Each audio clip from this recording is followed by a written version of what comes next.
So first off, congrats on the film. I mean, this is so exciting for you to have a film about your career being made.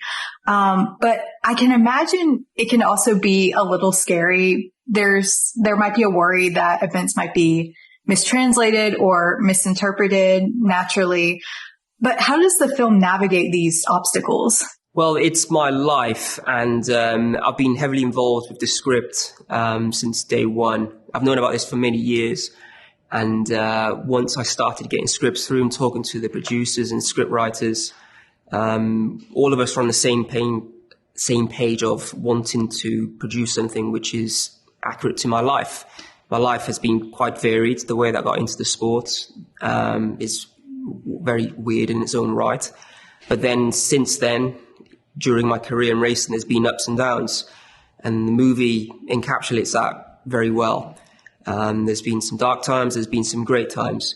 And I'm glad they're both in there because it shows that your life, doing something, I guess, extraordinary, it's never linear. There's always, peaks and troughs, and it has to be in there for the viewer. It's not sunshine and roses all the time. There's parts where life gets very real.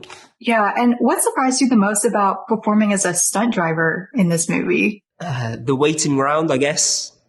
There's a saying which I've been hearing a lot is, getting busy, what's the saying? Look busy waiting. I think that's what they were saying. Yeah. There's a lot of waiting, which I was warned about before getting on set. But I was shocked, actually, at the scale of the production and also the attention to detail. There was somebody for everything. So when the cars are resetting and all the terminology, they get to your ones and stuff, and I start to understand that. When the cars were shooting the 24-hour race, there was somebody on hand to kind of paint debris marks on the race car as if they've done another few hours in the race, which is realistic to real life.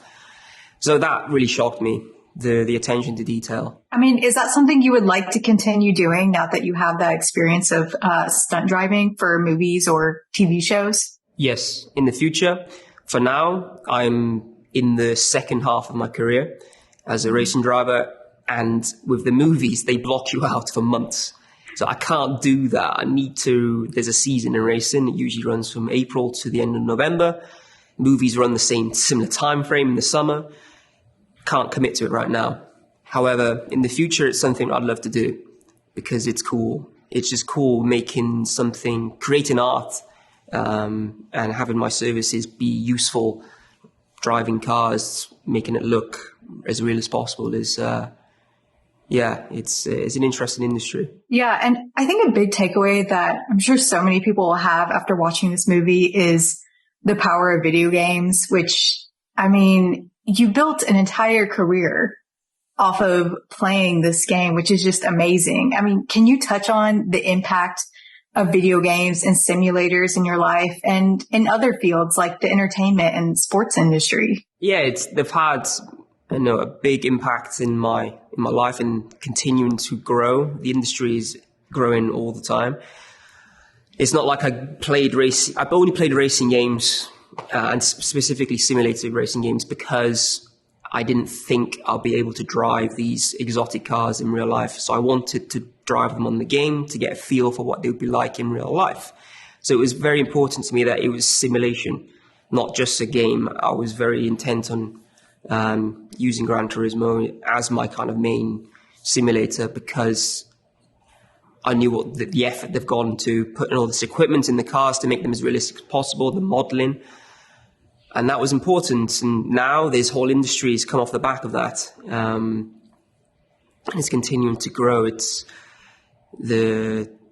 I hope it inspires people to, you want to make a career in the game industry, whether that be, streaming or doing something actually in the industry, great. That's all credit to you. Yeah, and I hope there's more movies like Gran Turismo in the future because it was so amazing to watch. But I have to let you go, and thank you so much for giving me your time to speak with me today. Thank you.